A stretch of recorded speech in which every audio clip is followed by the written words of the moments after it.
na tukaingia katika kitabu cha Kutoka.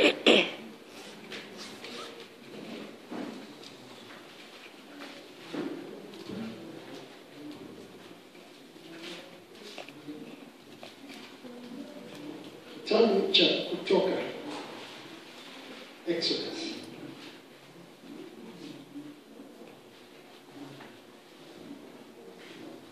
Kwanza tutaingia hapo Exodus 1.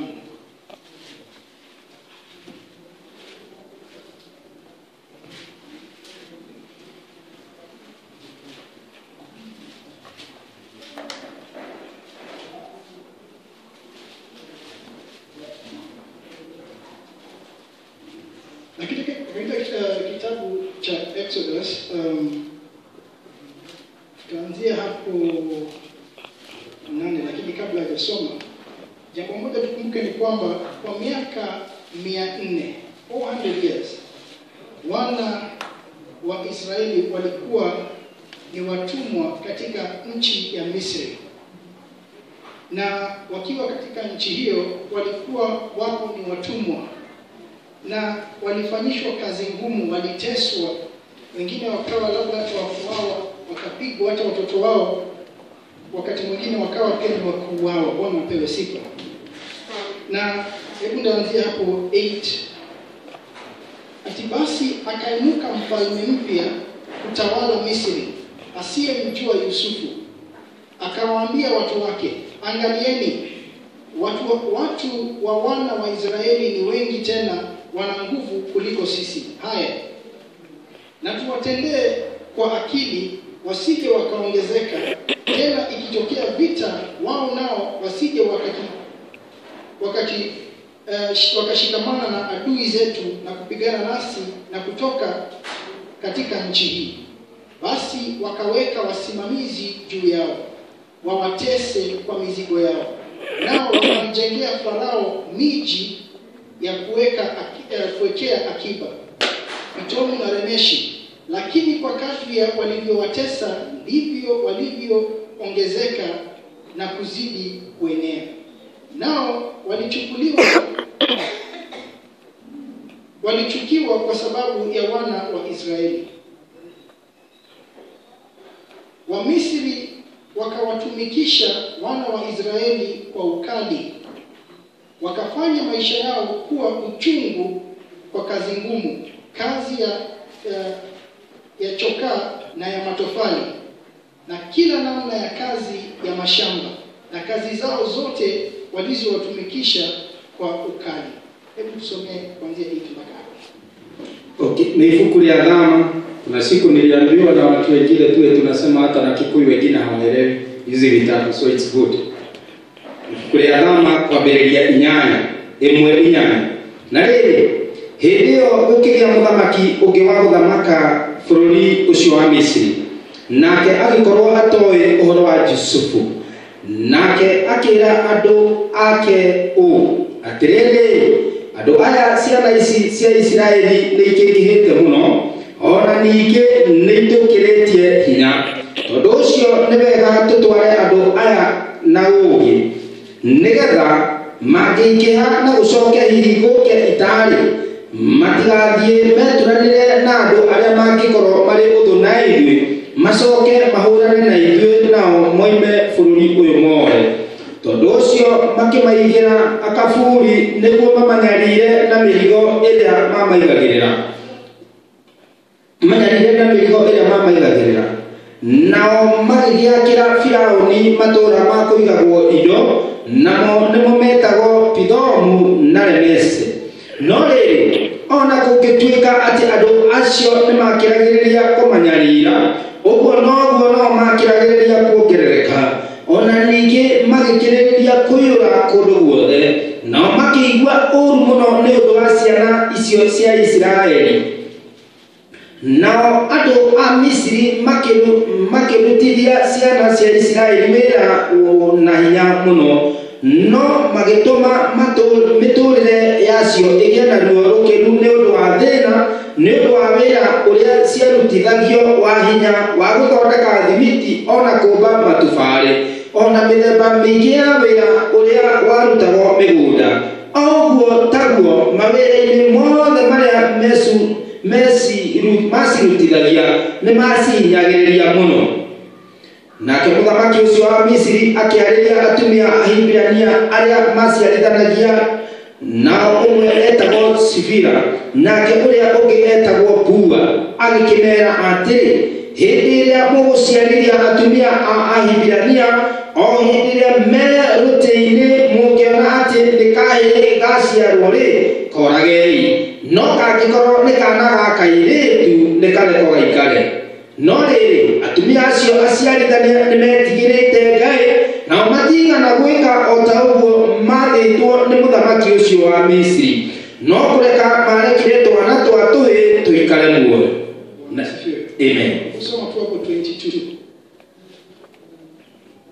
Nake Firaũni agĩatha andũ ake othe akĩmera atĩrĩ, mwana wothe ũrĩa ũrĩciaragwo wa kahĩĩ mũikagiei rũĩ, na ũrĩa wothe ũrĩkoragwo arĩ wa kairĩtu-rĩ mũkareka aikare muoyo. Bwana asifiwe. Amen. Kwa hivyo tunatazama na kuona ya kwamba wana wa Israeli walipokuwa Misri, ilifika wakati walianza kuteswa. Atikukawa mfalme ambaye hakumjua Yusufu. Kumbuka walipoenda Misri ilikuwa ni kwa ajili ya Yusufu, na walienda kule sababu kulikuwa na njaa. Na walipofika Misri wakapewa hata mahali pao, wakawa hata na mali, wakaanza kuongezeka na wakaishi wamebarikiwa. Lakini ilifika mahali kumeinuka mfalme mpya ambaye hakujua Yusufu ni nani. Na kwa hivyo wakaanza kuwatesa wana wa Israeli. Wakawafanyisha kazi ngumu. Wakawa hata ni wakuteswa, wakawa ni watumwa. Mbeleni hawakuwa ni watumwa, lakini wakawa hata ni watumwa, na miaka mingi ikaenda wakiwa pale wakiteswa na Misri, wakiwa wameteswa, wakiwa wamekelewa mizigo. Tunaambiwa kwamba waliwafanyisha hata kazi ya chokaa na ya matofali na kila namna ya kazi ya mashamba. Kwa kazi zao zote watumikisha kwa ukali. Kwa hivyo wakawa wakufanyishwa kazi ngumu, wakawa wamekuwa subdued, wamefidhiliwa, hata sio kama wanadamu. Sasa wamekuwa ni kama wanyama, sababu wao ni kuwafanyia wa Misri kazi. Bwana apewe sifa. Mpaka kuwajengea miji na nini. Kwa hivyo hawakuwa na rights zao, wakawa wakufidhiliwa zaidi. Miaka ikaenda, miaka mingi wakiwa wanateseka, wakiwa na kilio ndani ya mioyo yao. Na huyu adui wao ambaye alikuwa amewafinyilia ni adui ambao wao walimuogopa, sababu hawakumuinukia, hawakuinuka na kuteta na kusema wewe unatutesa na sisi tunataka haki yetu.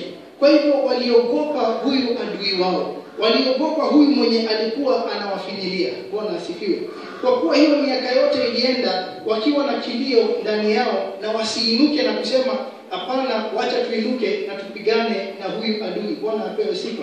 Tuliona hata katika nchi yetu ilikuwa wakati kama huo, wakati nchi ambayo ilikuwa imechukuliwa na Waingereza. Bwana apewe sifa. Lakini ilifika mahali watu wakasema hapana, wacha tupiganie uhuru wetu. Bwana asifiwe. Lakini tukiangalia wana wa Israeli hawakuinuka kusema wacha tupiganie uhuru wetu. Ni kuonyesha kwamba walikuwa wamelazwa kabisa, hawawezi kuinuka, hawana sauti, hawana nguvu against huyu adui wao. Bwana asifiwe. Na wasijue la kutenda yao ilikuwa ni wafungue vinywa vyao na kumlilia Mungu. Kwa hiyo uchungu na kwa uzito ambao walikuwa wamekelewa juu yao, ikawa tu sauti yao ni kilio kwa Mwenyezi Mungu kwa hayo mambo ambayo ilikuwa inawatendekea. Kwa hii vile walikuwa wanateswa wakiwa huku Misri. Na miaka hakika ikaenda miaka mingi. So for 400 years, miaka 400 walikuwa kule Misri.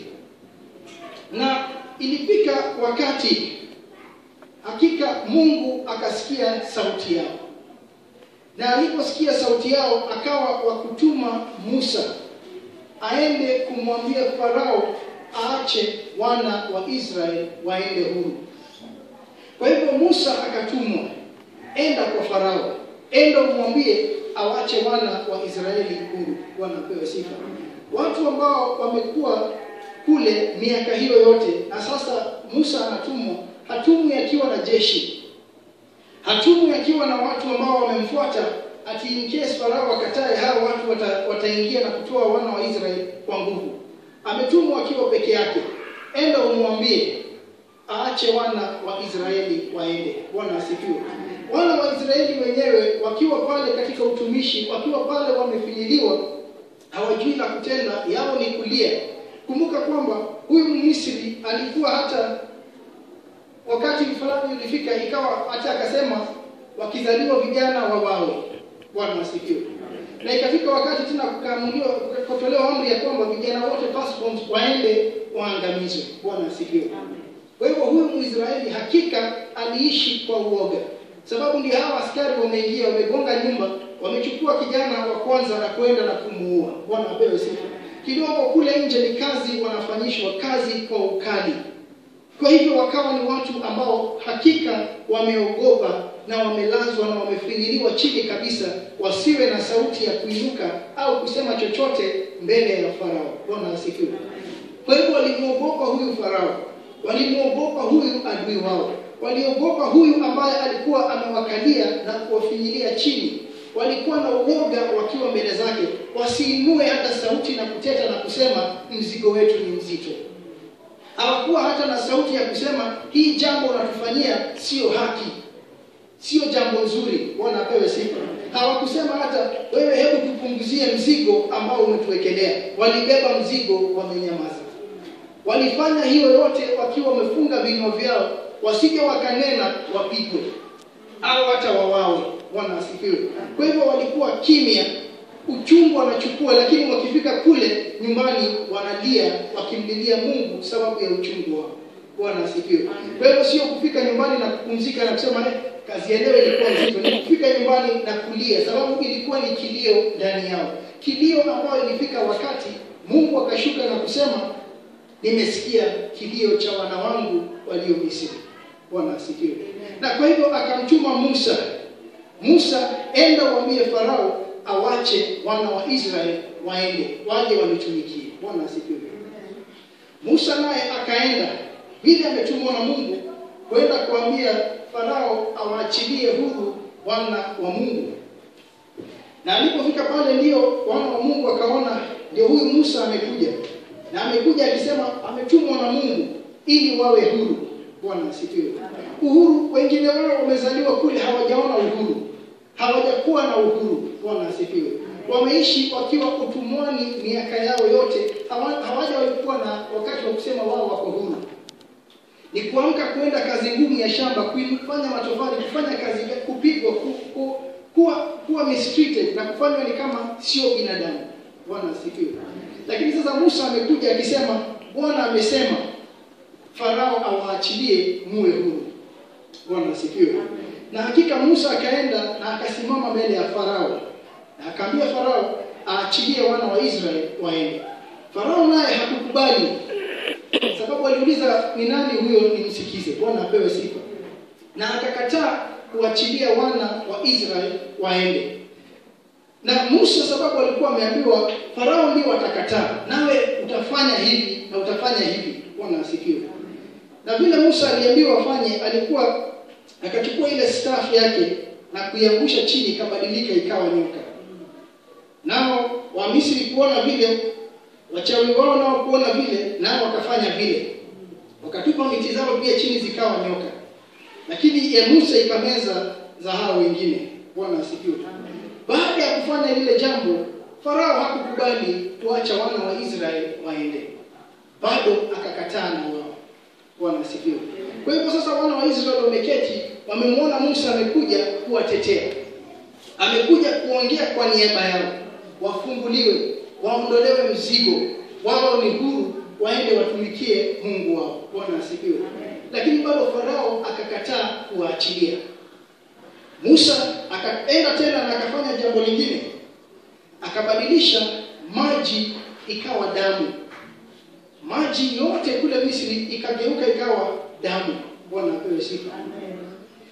Jambo ambalo ilikuwa ni ya kushtua sana. Lakini hata hao magicians wao wakafanya vile pia. Bwana asifiwe. Lakini Musa alipobadilisha maji ikawa damu, watu wa Israeli wakaona labda wakati huu sababu ya hiyo jambo, labda Farao sababu waliona hakika Musa hakuja mkono tupu. Kuna jambo ako nayo. Kuna nguvu iko ndani ya Musa.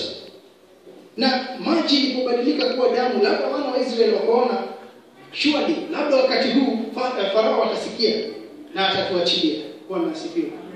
Farao bado moyo wake ukawa mgumu, akakataa kuachilia.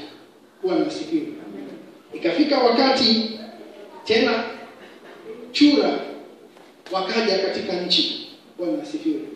Chura wengi wakajaa kule katika nchi. Miujiza mwingine tena Mungu akatenda. Kukawa na chura wengi katika ile nchi. Mpaka hata Farao anaambia Musa, wewe toa hao chura. Bwana asifiwe. Lakini hata magicians wake walifanya vile na pia wakafanya chura waje. Bwana asifiwe. Lakini Farao akaambia Musa, okay basi ondoa hao chura, labda nitawaachilia. Wana wa Israeli wakaona kweli labda sasa tutaachiliwa sababu chura wamekuja. Bwana asifiwe. Miracle hiyo ikatendeka, bado Farao akakataa kuwaachilia wana wa Israeli. Bado amekataa na wao. Bwana asifiwe. Akakataa kuachilia. Mungu amewatendea miujiza. Sasa wametenda, kuna vitu tatu zimetendeka. Bwana asifiwe. Ukihesabu mpaka ile nyoka, mti kuwa nyoka. Bwana atupewe sifa. Damu, maji ikawa damu. Sasa chura wamekuja na bado Farao hakubali, amewashikilia. Bwana asifiwe. Miujiza ikiendelea kutendwa moja baada ya nyingine, lakini Farao bado ameshikilia, amekataa na wao. Bwana asifiwe. Kila wakati wana wa Israeli labda wanaona labda tutaachiliwa. Hii jambo imemsukuma Farao, lazima labda atatuachilia sasa. Kwa vile kumejaa chura kila mahali, it's uncomfortable. Lazima labda atatuachilia, lakini wapi, hawaachilii. Adui wao bado amewashika. Bwana asifiwe. Bado amekataa nao. Kukawa tena na lies. Bwana asifiwe. Zikaja katika nchi. Bado Farao amekataa na wao. Lakini magicians this time hawakuweza kufanya lies zitokee. Bwana asifiwe. Kukawa tena na nzi wengi katika hiyo nchi. Mpaka inafika Farao anasema basi ondoa nzi nitawaachilia. Zikiondolewa anakataa kuwaachilia. Kwa hivyo ikawa ni kama argument ndefu. Naenda kuachilia lakini si waachilii. Na waachilia lakini si waachilii. Kwa hivyo huyu adui amewashika bado. Wana wa Israeli, kumbuka, hawawezi pigana na huyu adui. Wamemuogopa. Amewakalia miaka mingi. Hawana nguvu ya kupigana. Hawana nguvu ya hata kujaribu kujitetea wao wenyewe. Sio wao wanajitetea, ni Musa anaenda kule kunena. Bwana asifiwe. Wao hata waendi pale na kusema ndio hivyo Musa amesema. Wao wanakaa mbali sababu wameogopa Farao. Bwana asifiwe. Adui ambao aliwatisha, aliwafanya waogope mpaka wakakosa sauti. Bwana asifiwe. Waliogopa mpaka hata hawezi nena vibaya kuhusu Farao. Bwana asifiwe. Hawezi teta kuhusu yale mambo wanapitisha. Ikafika wakati hata mifugo ikawa wakafa. Bwana apewe sifa. Ikafika wakati mwingine mpaka watu wakawa na boils katika miili yao. Bado Farao hawaachili. Ikawa mahali mpaka tukanyesha bebe. Bwana asifiwe. Na moto. Bado Farao hawaachili. Amewashika. Mungu anawapigania lakini adui bado amekataa. Mungu anawapigania, adui bado amekataa. Bwana apewe sifa. Najua hata moyoni mtu anaweza fika mahali aone it is useless. It is pointless. Bwana asifiwe. Ona zile zote Mungu ametenda na bado adui hajatuachilia. Bwana asifiwe. Bado Farao hajakubali hawa watu waende. Bwana asifiwe. Ikafika wakati kukaja hata locust nyingi kule katika nchi. Nao locust wakaja hata wakaharibu mimea kule. Bwana asifiwe. Na bado Farao amekataa. Siku 3 kukawa na giza kabisa. Farao bado amekataa. Bwana apewe sifa. Na wakati kama huo ndio sasa watu waanza kufika mahali naona labda haikuwa Musa aje na kuachiliwe. Bwana asifiwe. Hii labda it wasn't meant to be. Amejaribu. Kweli tumeona akijaribu. Lakini Farao amekataa. Bwana asifiwe. Na ukumbuka hawana sauti against huyu Farao ambao aliwakalia miaka mingi na kuwaogopesha. Bwana asifiwe. Unajua kuna vile mtu hata akiwa amekaliwa anaweza kuwa na sauti wakati anatetewa. Bwana asifiwe. Lakini hawa wenyewe hawangeongea. Ni kuonyesha kwamba hakika walikuwa wamemuogopa huyu adui wao. Walikuwa wameogopa huyu mwenye kuwaweka chini, sababu walimuona hata akiua watoto wao. Wamemuona akiwatesa, akitesa wazee wao, akitesa vijana wao, akiua watoto wao, akiagiza, akifanya hata sheria inakuwa kali na ngumu kwa wao. Bwana asifiwe. Kwa hivyo waniishi watu wenye uoga. Bwana asifiwe. Lakini Musa ndio huyo anapigana. Anajaribu, ananena, lakini Farao anakataa. Sitawaacha waende. Bwana asifiwe. Mwishowe wana firstborns wa Misri wakawa wakuuawa. Bwana asifiwe. Na wakati firstborns wa Misri waliuawa, Farao akakubali. Mwishowe akakubali. Akaona hapa imefika mwisho. Na watu wa Misri wakaona yenyewe hawa watu watolewe huko. Sababu tu inaonekana tutamalizwa. Ile yote imekuwa ikitendeka. So finally wakaachiliwa. Na hata wakapewa mali mingi sana na wa Misri ili watoke waende zao. Bwana apewe sifa. Na mwishowe wakaenda. Wakawa huru for the first time baada ya miaka mingi. Bwana asifiwe. Mungu wao amewapigania. Mungu wao amemweza yule adui. Bwana asifiwe. Mungu wao amesukuma adui na amewatendea jambo ambao wao wenyewe hawangeweza kujitendea. Wao wenyewe walikuwa hawana nguvu against huyu adui. Na mwishowe Mungu amewatendea, amewafungulia mlango, tokeni Misri mko huru. Bwana asifiwe. Farao akasema, chukua watu wenu, chukua ng'ombe zenu, chukua wanyama, tokeni, endeni zenu. Na hata nami nibariki. Akanena hivyo. Bwana apewe sifa. Na hakika akina Musa ikawa sasa ni wakati watoke waende. Bwana asifiwe. Ilikaa ni kama jambo ngumu, lakini mwishowe Farao akakubali. Hangeweza kusimamana na nguvu za Mwenyezi Mungu. Bwana asifiwe. Akasema endeni zenu, nimewaachilia, endeni. Yeye akiwa wamepoteza firstborns wote wa Misri. Bwana apewe sifa.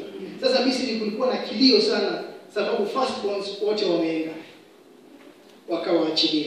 Hebu tuingie katika kitabu cha Kutoka hapo 14.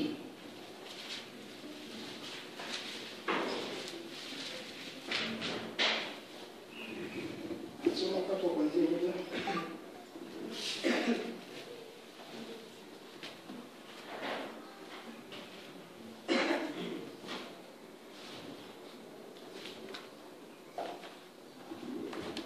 Nake Jehova akiarĩria Musa akĩmwĩra atĩrĩ, aria na ciana cia Isiraeli ũciĩre ihũndũke ikambe hema ciacio ing'etheire Pihahirothu gatagatĩ-inĩ ka Migidoli na iria, nĩguo hema ciacio ing'ethere itũũra rĩa Beerizeboni. Naguo mwena wa na mbere warĩo ona gũkuhĩ na iria nĩguo mũkamba hema cianyu. Na rĩrĩ, hahoro wa ciana icio cia Isiraeli, Firaũni nĩakoiga atĩrĩ, thĩ nĩcirigithĩtie gũthiĩ na werũ ũgacihingĩrĩria, na niĩ nĩngũmia ngoro ya Firaũni acirũmĩrĩre, na nĩngwĩgĩra na gĩtĩo nĩ ũndũ wa Firaũni ona mbũtũ yake yothe ya ita. Nao andũ acio a Misiri nĩmegũkĩmenya atĩ niĩ nĩ niĩ Jehova. Nacio ciana cia Isiraeli igĩka o ta ũguo, nake mũthamaki ũcio wa Misiri akĩrwo atĩ andũ acio nĩ morĩte. Nayo ngoro ya Firaũni ona cio ndungata ciake ikĩricũkwo cieciria ũhoro wa andũ acio, makiuga atĩrĩ, rĩu-rĩ, ũndũ ũyũ tweka nĩ ũrĩkũ?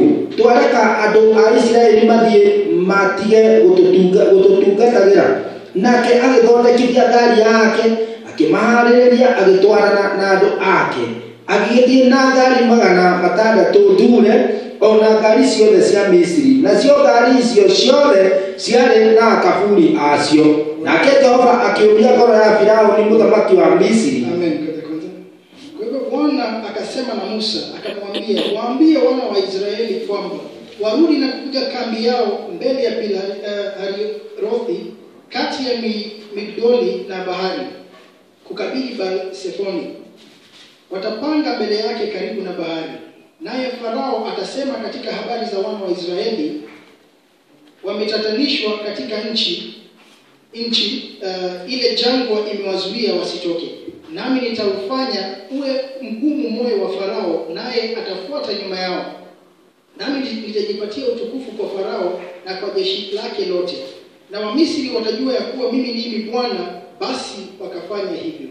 Mfalme wa Misri aliambiwa ya kuwa wale watu wamekwisha kimbia, na moyo wa Farao na mioyo ya watumishi wake iligeuzwa iwe kinyume cha hao watu. Nao wakasema, ni nini jambo hili tulilotenda kwa kuacha Waisraeli waende zao wasitutumikie tena? Akaandalia gari lake, akawachukua watu wake pamoja naye, tena akatoa magari 600 yaliyochaguliwa na magari yote ya Wamisri na maakida juu ya magari hayo yote. Bwana apewe sifa. Kwa hivyo wakati huu wana wa Israeli wameondoka, Mungu amewapigania, ameshamaliza hizo siku zao za kukaa kama watumwa, sasa wameachiliwa. Bwana asifiwe. Na wakiwa wameenda, tunaambiwa kwamba moyo wa Farao ukafanywa mgumu tena. Farao tena akaandaa gari lake na akapanda tena kwa farasi, na tunaambiwa kwamba akawa na magari 600 yaliyochaguliwa na magari yote ya Wamisri na maakida juu ya magari hayo yote, ili wafuate wana wa Israeli. Bwana apewe sifa. Hebu tusome kuanzia 8. Nake Jehova akĩũmia ngoro ya Firaũni mũthamaki wa Misiri agĩkĩrũmĩrĩra ciana cia Isiraeli na ihenya, nĩgũkorwo andũ a Isiraeli mathire matarĩ na guoya ona hanini. Nao andũ a Misiri makĩmarũmĩrĩra na ihenya, makĩmateng'eria na mbarathi ona ngari ciothe cia Firaũni, hamwe na andũ ake arĩa mathiaga mahaicĩte mbarathi, ona athigari ake othe. Nao makĩmakorerera mambĩte hema ciao hũgũrũrũ-inĩ cia iria mwena-inĩ wa Pi-hahirothu magetheire Beelizeboni. No rĩrĩ Firaũni akuhĩrĩria-rĩ, ciana cia Isiraeli igĩtigĩra maitho ikĩona andũ a Misiri maciumĩte thutha, igĩtigĩra mũno, nacio ciana icio cia Isiraeli igĩkaĩra Jehova. Bwana asifiwe. Ati Wamisri wakafuata nyuma yao, farasi zote na magari yote ya Farao na askari zake wenye kupanda farasi na jeshi lake. Nao wakawapata hadi wamepanga pale karibu na bahari, karibu na Pi-hahirothi kukabili Baal-Sefoni. Hata Farao walipokaribia, wana wa Israeli wakainua macho yao, na tazama, Wamisri wanakuja nyuma yao. Wakaogopa sana wana wa Israeli, wakamlilia Bwana. Bwana asifiwe. Wameshaenda, wamefika pale kando ya bahari, na kuinua macho yao wanaangalia na kuona ndio huyu Farao tena anakuja na mafarasi yake. Bwana asifiwe. Adui ambao walidhania wamemalizana naye, Mungu ameshammaliza. Adui alisema endeni. Bwana asifiwe. Wakafumbuliwa. Na sasa kuinua macho yao wanaona huyu adui ambayo walikuwa amewafinyilia ndio bado wanawafuata. Haja waacha. Bwana asifiwe. Wao walihesabu lechwani kanya na Farao, lakini kuangalia ndio huyu tena amekuja. Na huyu adui ambao anakuja na mafarasi ni yule adui ambao wao wanaogopa. Ni yule adui ambao hata hawangeweza kudhubutu kusema wacha tupigane naye. Bwana asifiwe. Alikuwa amewakalia miaka mingi mpaka hawana nguvu against him. Hawana sauti hata ya kunena against huyu Farao. Wakaogopa. Bwana asifiwe. Wakawa hopeless tena. Wakaenda into despair. Wakawa sasa ni watu wa kutetemeka tena na kuanza kulia. Bwana asifiwe. Unajua hata wangesema hapa tuko nje, wacheni tujaribu. Bwana asifiwe. Lakini wakaogopa. Kwa nini? Wameona yule adui wa zamani. Yule adui alikuwa amewatisha. Yule adui alikuwa amewafanya wawe ni kama sio binadamu. Bwana asifiwe. Yule adui aliua watoto wao, alitesa wazee wao, vijana wao. Bwana asifiwe. Yule aliwafanya wakawa ni kama sio kitu, hata sio kama wanadamu. Walipoona yule adui amekuja tena, wakaogopa. Hawana nguvu ya kupigana na huyo adui. Bwana asifiwe. Hata ndani yao ni kama wameamini huyu hata hatuwezi kupigana naye. Huyu ako na nguvu. Bwana asifiwe. Huyu ametukalia miaka hii yote na ndio huyu amekuja na farasi zake. Bwana asifiwe. Na ni yeye kwanza ile mara yote Musa anafanya miujiza alikuwa anasema no, hata waachilia. Wanamsikia na akisema no, sio hati wanaenda, hawaendi kinyume naye, wanakaa vile amemwambia. Bwana asifiwe. Kwa hivyo sasa wanaona adui ambao waliogopa. Bwana asifiwe. Huyu ambaye alikuwa anawatia baridi, akinena wanakuwa wa kutetemeka. Bwana asifiwe. Anakuja na farasi zake. Kwa hivyo wakaanza kuogopa. Tunaambiwa kwamba wakainua macho, tazama Wamisri wanakuja nyuma yao. Wakaogopa sana wana wa Israeli, wakamlilia Bwana. Hebu soma 11. Ninge ikira Musa atiri, theko Misri nebirira gutare ati nikio waturutieku. Tuke tukwire gukweroi-ini. Riure, wagitwikire uniki ugituruta Misri. Ithe uhoro uyu ti uria twakwiraga twi Misri, tugikwira atiri, tigana na ithuĩ reka tutungatĩre andũ a Misri. Nĩ ũndũ nĩ kaba tutungatĩre andũ a Misri gũkĩra gũkwĩra werũ-inĩ. Bwana asifiwe. Watu hawa walikuwa wameshavunjika ndani yao. They were broken. Bwana asifiwe. Yaani hata kuwa watumwa haikuwa kitu tena mbele yao. Hawakujali kuwa watumwa. Hawakujali kuteswa. Bwana apewe sifa. Lakini Farao asiwe na hasira na wao na kuangamiza. Bwana asifiwe. Sasa wako pale wakamwambia Musa, je, kwa sababu hapakuwa na makaburi katika Misri umetutoa huko ili tufe jangwani? Mbona umetutendea haya kututoa katika nchi ya Misri? Kwa nini umetutoa katika nchi ya Misri? Neno hili silo tulilokuambia huko Misri tukisema, tuache tuwatumikie wa Misri, maana ni afadhali kuwatumikia wa Misri kuliko kufa jangwani. Bwana asifiwe. Yaani kulikuwa na wakati wanafurahia miujiza ya Mungu, lakini wakati unafika tena wanaona mkono wa Mungu hauna nguvu. Bwana asifiwe. Sababu sasa walianza kuona Farao amekuja, tutajiokoaje na huyu Farao? Wakawa na uoga. Wakaanza kumgeukia Musa na kuteta.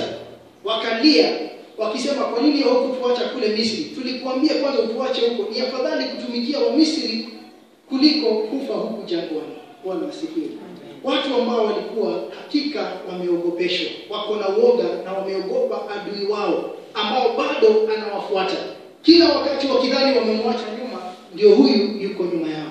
Kila wakati wakidhani wamemshinda, anainuka tena. Kila wakati wakidhania Mungu ametenda miujiza, imekuishia hapo, Farao anainua kichwa chake tena na anasema hapana, hamwendi. Wakati huu amesema endeni, wakifikiria wameacha Farao nyuma, tena anainua kichwa chake, amewatokea tena, anakuja kuwaangamiza. Bwana asifiwe. Nao wako na uoga ndani yao ya kwamba huyu mtu hakika atawamaliza. Bwana asifiwe. Amen. Kwa hivyo akazidi kuja kwa wao. Na ndio unaona hata mara mingi kuna maadui watu wameogopa zaidi. Hata sio mwingine, lakini ikiwa ni fulani, hauna nguvu, hauna uwezo, hawezi hata jizungumzia. Bwana asifiwe. Sababu huyu adui alikuwa amekulaza, amekufanya mpaka hauna nguvu na hauna uwezo tena. Bwana asifiwe. Amen. Kwa documentary moja niliona wakizungumza kuhusu wafanyikazi kule Asia. Kuna wengine walikuwa wanaoneshana vile wanatega ndovu. Na kwamba sababu walikuwa wanaulizwa hawa ndovu vile wanawafanya. Sababu ndovu kule ndio kama punda wanatumiwa kufanya kazi na kuvuta miti. Na wakasema kwamba wakishashika hao ndovu wanawafungia kwa mti na kamba. Sasa ndovu huyu anafungwa mguu na mti, kamba kwa mguu kwa mti. Na sasa wanakaa na huyo ndovu pale, hata anapatiwa chakula nini, lakini anazoea kukaa pale, lakini anajaribu sana kukimbia, lakini hawezi sababu kamba imemshikilia kwa mti. Bwana asifiwe. Na miaka inaenda, ndovu huyo anakuwa mkubwa, na anapokuwa mkubwa bado anafungwa na ile kamba. Bwana asifiwe. Na by the time amekuwa mkubwa, huwa hajaribu kukimbia, yeye usimama pale, asijue kwamba ako na nguvu. Akifanya mkono nguvu atajitoa, atakata ile kamba. Lakini hata akiwa mkubwa na afungwe kamba, hatajaribu kukimbia. Bwana apewe sifa. Ako na nguvu ya kwenda, lakini haezi toka pale, sababu ameamini ile kamba ina nguvu ya kumshika pale, na hata ang'ang'ane vipi haezi toka pale. Bwana asifiwe. Na hivi ndivyo wana wa Israeli walikuwa. Wameamini Farao ako na nguvu zaidi yao. Wakimuona wanajua ni kifo. Akikasirika na wewe atakumaliza. Na ndio huyo amekasirika, amekuja na farasi wake na amekuja kuangamiza wana wa Israeli. Wakamuogopa huyu adui. Bwana asifiwe. Hebu tusome 13.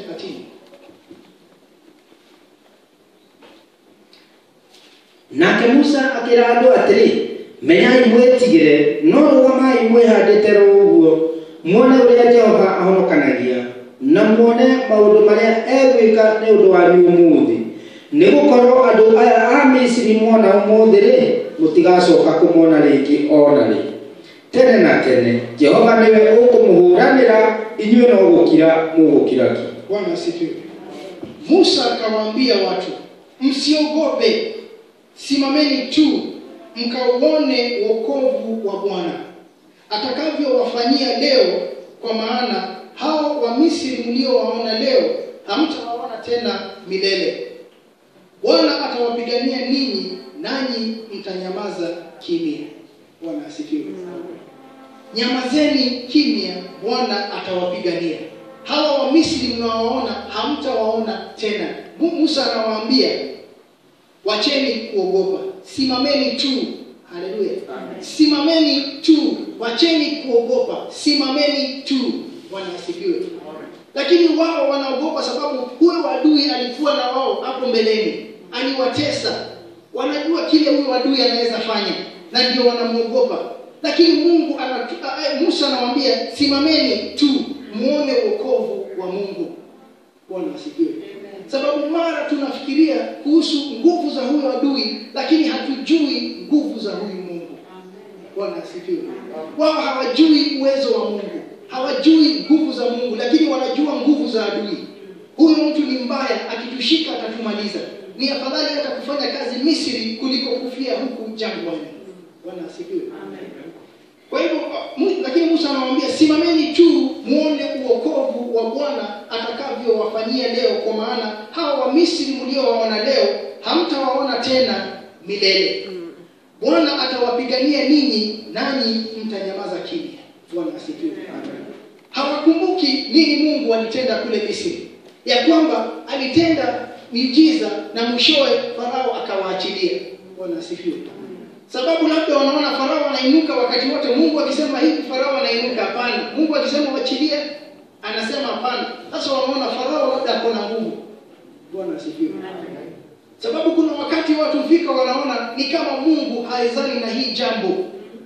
Hii imefikia wakati ni ngumu. Tumejaribu miaka mingi, nimeombewa haijaenda. Siku nyingi nimekuwa nayo haiendi. Bwana asifiwe. Hata ikikaa ni kama inaenda inarudi. Ikikimbia pande hii inarudi na dirisha. Bwana apewe sifa. Baka unaona hii ni jambo ambalo haiwezi kuisha. Bwana asifiwe. Lakini wana wa Israeli hawajui ya kwamba ni Mungu alifanya moyo wa Farao uwe mgumu.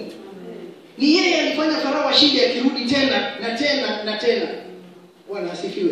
Yeye ndiye alifanya moyo wake uwe mgumu kiasi kwamba hata waachilia waende kule. Bwana asifiwe.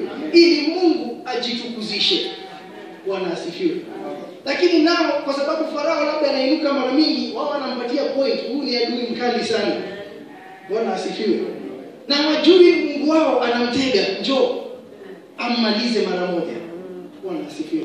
Na ndio Musa anawaambia, nyinyi nyamazeni tu awapiganie. Hata hamtabidi mfanye chochote, yeye ndiye atawapigania. Wewe nyamaza tu uone wokovu wa Mwenyezi Mungu. Ati msiogope, simameni tu mkauone wokovu wa Bwana atakaowafanyia leo, kwa maana hao wa Misri mliowaona leo hamtawaona tena milele. Bwana atawapigania ninyi nanyi mtanyamaza kimya. Bwana asifiwe. Kukimya. Bwana apigane. Bwana amalize. Bwana asifiwe. Lakini wao wanaona labda adui ana nguvu kuliko Mungu. Labda hapa Mungu hawezi. Bwana asifiwe. Labda hapa alitufanyia pale mbele, lakini hii ni ngumu kuliko ile ya mbele. Bwana asifiwe. Hatujui Mungu ni nani. Bwana asifiwe. Mwanadamu haelewi Mungu ni nani. Bwana asifiwe. Amen. Na ndio wanamtoshanisha na Farao, lakini hawatoshani. Bwana apewe sifa. Hebu tusome. Nake Jehova akira Musa atiri, urangigaira niki ariana ciana cia Isiraeli uciere ithie na mbere, nawe ri oya ruthanju rwaku na iguru, onakuo guoko gwaku utamburukie guikare iguru ria iria, urigayukanie nacio ciana cia Isiraeli ituikanirie iria-ini riu gatagati ikinyite thi nyumu. Nie na nie ri nigumia ngoro cia andu a Misiri niguo matonye iria-ini macirumirire, nĩkwĩgira na gĩtĩo nĩ ũndũ wa Firaũni na mbũtũ yake yothe ya ita na ngari ciake ona andũ ake arĩa mathiaga mahaicĩte mbarathi. Nao andũ acio a Misiri nĩmekũmenya atĩ niĩ nĩ niĩ Jehova rĩrĩa ndĩrĩkorokĩte na gĩtĩo nĩ ũndũ wa Firaũni na ngari ciake ona andũ ake arĩa mathiaga mahaicĩte mbarathi. Nake mũraika wa Ngai ũrĩa watongoragia mbũtũ ya andũ a Isiraeli akĩehera hau mbere yao agĩcoka na thutha wao. Onakĩo gĩtugĩ gĩa itu kĩrĩa kĩamatongoragia gĩgĩthenga mbere yao gĩgĩcoka gĩkĩrũgama na thutha wao, gĩgĩthiĩ gĩgĩikara gatagatĩ-inĩ ka handũ harĩa mbũtũ ya andũ a Misiri yaikarĩte, ona handũ harĩa mbũtũ ya andũ a Isiraeli yaikarĩte itu rĩkĩgĩa ho ona nduma. No rĩrĩ itu rĩu nĩ rĩarehagire ũtheri ũtukũ, nao andũ acio matigana gũkuhanĩrĩria ũtukũ ũcio wothe. Nake Musa agĩtambũrũkia guoko gwake igũrũ rĩa iria, nake Jehova agĩtũma iria rĩcokio na thutha nĩ rũhuho rwĩ hinya mũno ruoimĩte mwena wa irathĩro ũtukũ ũcio wothe, agĩgĩtũma iria rĩtuĩke o thĩ nyũmũ, namo maaĩ macio magĩkĩgayũkana na ciana cia Isiraeli igĩkĩgera iria gatagatĩ. Ati Bwana akamwambia Musa, mbona unanililia mimi? Waambie wana wa Israeli waendelee mbele nawe inua fimbo yako ukanyooshe mkono wako juu ya bahari na kuigawanya, nao wana wa Israeli watapita kati ya bahari katika nchi kavu. Nami tazama, nitaifanya mioyo ya Wamisri kuwa migumu, nao wataingia na kufuatia, nami nitajipatia utukufu kwa Farao na kwa jeshi lake lote, kwa magari yake na kwa wapanda farasi wake. Na Wamisri watajua ya kuwa mimi ndimi Bwana nitakapokwisha kujipatia utukufu kwa Farao na magari yake na farasi zake. Kisha malaika wa Mungu aliyetangulia mbele ya jeshi la Israeli akaondoka akaenda nyuma yao, na ile nguzo ya wingu ikaondoka hapo mbele yao ikasimama nyuma yao, ikafika kati ya jeshi la Misri na jeshi la Israeli. Napo palikuwa na lile wingu na lile giza, lakini lilitoa nuru wakati wa usiku, na hawakukaribia kwa usiku kucha. Bwana apewe sifa. Musa akanyosha mkono wake juu ya bahari, Bwana akaifanya bahari irudi nyuma kwa upepo wa nguvu kutokapo mashariki. Usiku kucha akaifanya bahari kuwa nchi kavu, maji yakagawanyika. Kwa hivyo malaika alikuwa mbele yao akakuja nyuma. Katikati ya jeshi ya Misri na Waisraeli kukawa na pila ya moto. Bwana asifiwe. Ambao sasa ikawa katikati yao na ikazuia wana wa Israeli wa Misri kuvuka na kuwafikia wana wa Israeli. Bwana asifiwe. Kwa hivyo wao wakilia, wanalia, tumepatwa, Farao ndio yule amekuja, wakijua kwamba kwisha mambo yao. Moto ikaja katikati na kusimama katikati yao na wa Misri. Bwana asifiwe. Kuonyesha kwamba Mungu yu pamoja na wao. Kwa hivyo akazuia lile jeshi, haikuwafikia. Kwa hivyo kwa wakati mchache sasa wakawa na amani kidogo. Jeshi haitufikii, kuna moto umekuja na umesimama katikati. Kuna pila imesimama pale ambao hawawezi kuvuka waje upande wetu. Bwana asifiwe. Musa naye akaambiwa basi anyoshe fimbo wake juu ya maji. Na aliponyoosha kukawa na upepo mkubwa ambao ulivuma, na usiku kucha kukawa na upepo ambao uligawanyisha maji. Maji kugawanyishwa upande huu na upande huu, katikati kukawa na njia kavu. Upande wa kushoto kukawa na ukuta wa maji, upande wa kulia kukawa na ukuta wa maji. Wana wa Israeli ikawa sasa wapite katikati ya nchi kavu. Bwana apewe sifa. Mungu anawafungulia njia, lakini upande huu ameshikilia adui wao. Bwana asifiwe. Huyo adui ambao kila wakati wakimuona hata wanataka kutukana, hata wanataka kusahau mambo ya Mungu. Bwana apewe sifa. Na wakavuka katika nchi kavu. Hebu soma. Ciana cia Isiraeli ikigera iria gatagati haria hatuikite thi nyumu, namo maaĩ makĩhanda ta rũthingo guoko-inĩ kwa ũrĩo ona guoko-inĩ kwa ũmotho. Nao andũ a Misiri makĩmarũmĩrĩra na ihenya magĩtonya iria gatagati, makĩmateng'eria na mbarathi ciothe cia Firaũni na ngari ciake, ona andũ ake arĩa mathiaga mahaicĩte mbarathi. Na gũgĩkinya atĩ ruo rwatema Jehova agĩcũthĩrĩria mbũtũ ya andũ a Misiri arĩ gatagatĩ-inĩ ka gĩtugĩ kĩu kĩa mwaki na gĩitu, akĩnyarĩrithia mbũtũ ĩyo ya andũ a Misiri, nake akĩrũkithia magũrũ ma ngari ciao, magĩcoka gũcitwara iritũhĩte mũno, o kinya andũ a Misiri makiuga atĩrĩ, nĩtũrei twehere harĩ andũ aya a Isiraeli tũtigane nao, nĩgũkorwo Jehova nĩwe ũramũrĩria akĩhũrana na andũ a Misiri. Bwana asifiwe. Atina wale wana wa Israeli wakaenda ndani kati ya bahari katika nchi kavu, nayo maji yalikuwa ukuta kwao mkono wa kuume na mkono wa kushoto. Na wale wa Misri wakawafuatia, wakaingia ndani kati ya bahari, farasi zote za Farao na magari yake na wapanda farasi wake. Kwa hivyo wakati wana wa Israeli waliingia kuanza kutembea, wa Misri ndio hao bado wakawafuata. Bwana asifiwe. Nataka utizame jinsi huyu adui alizidi kufuata wana wa Israeli. Hata wakati alikuwa anaonekana ni kama amezuiwa, bado anainuka na kuwafuata. Bwana asifiwe. Kule Bwana alipiga Misri na the 10 plagues. Bwana asifiwe. Lakini hata baada ya hiyo Farao bado anainuka na kuwafuata wana wa Israeli. Ndio huyu bado kumekuja na pila ya moto katikati. Na wana wa Israeli wanapoingia kwa maji kupita, tena anatokea tena na kuanza kuwakimbiza wakiwa pale wanavuka katika ile bahari. Bwana apewe sifa. Tena ametokea awafuate. Kwa hivyo huyu adui alikuwa ni kama haishi, bado ni yule anatokea.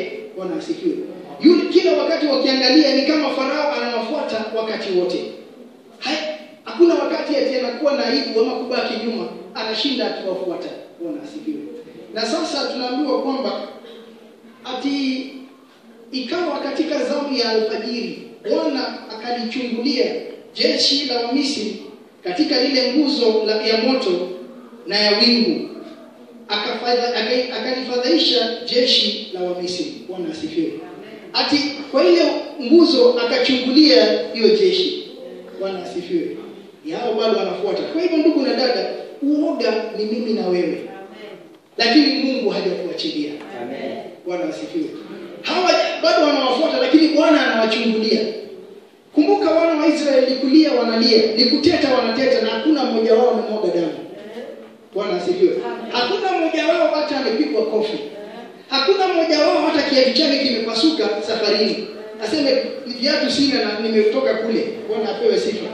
But wanalia wakiogopa jambo ambalo Mungu already ameshikilia.